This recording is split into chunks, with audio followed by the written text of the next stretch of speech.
رب العالمين، فاجعلوا القرآن دستورا لكم تفلحوا والله يهدي المصلحين. والآن سنبقى مع آيات من الذكر الحكيم والطالب رقية أسامة. الآن جميعا ننصت خاشعين لآيات عطرة من القرآن الكريم. أعوذ بالله من الشيطان الرجيم. بسم الله الرحمن الرحيم.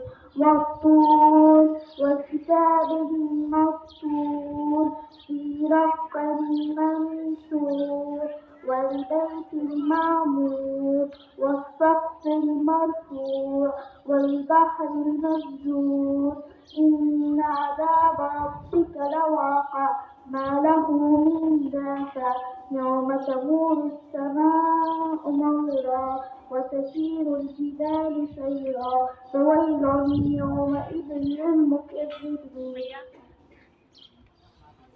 صدق الله العظيم. حيوها.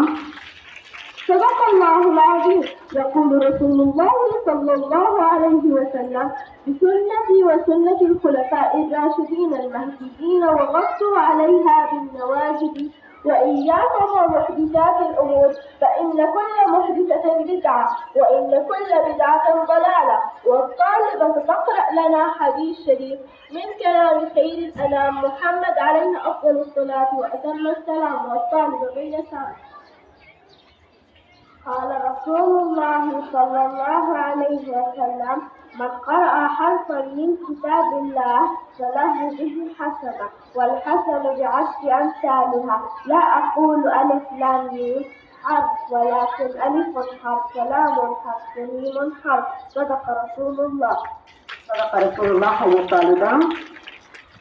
العلم له بحار واسعة لا تنتهي ونحن نبحث كل يوم في بحار الكتب والعلوم ولا نشبع ومع فقرة هل تعلم والطالبة معي. هل تعلم أن جسم الإنسان يحتوي على 6 لتر من الدم؟ هل تعلم أن النحلة ترفرف بجناحها ما يقارب 350 مرة في الثانية؟ هل تعلم أن سورة الرحمة تعرف باسم يا رسل القرآن؟ شكرا. حي الطالبة. وطني وإن شغلت بالخلد عنه نازعتني إليه في الخلد نفسي والآن ما فقر وطني والطالب ميسور.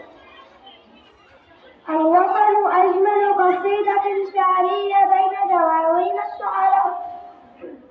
وطني هو اتجاهات الأربعة. وطني هو السند عندما لا يكون لدي ظهر أستند عليه. وهو المكان الذي أحبه. وهو المكان الذي غادرته أقدامنا فلم تغادره قلوبنا. الوطن هو الجدران الذي تربطنا عليه بعباراتنا البريئة لكل من يحب ونعشق. شكرا. حي الطالبة. قال علي رضي الله عنه وكرم الله وجهه: إن كلام الحكماء إذا كان صوابا كان دواء وإذا كان خطأ كان داء. والآن مع حكمة اليوم والطالب ألمع. حكمة اليوم: ألبسنا في وجه المريض مثل طريقه إلى الجنة. حي الطالبة. شكرا.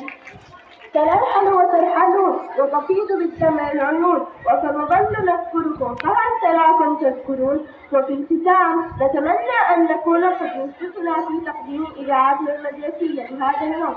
كانت معكم الطالبة شامة يوسف الوداد وطالبات الصف الخامس بإشراف المعلم الفاضل العزيز. والسلام عليكم ورحمة الله وبركاته.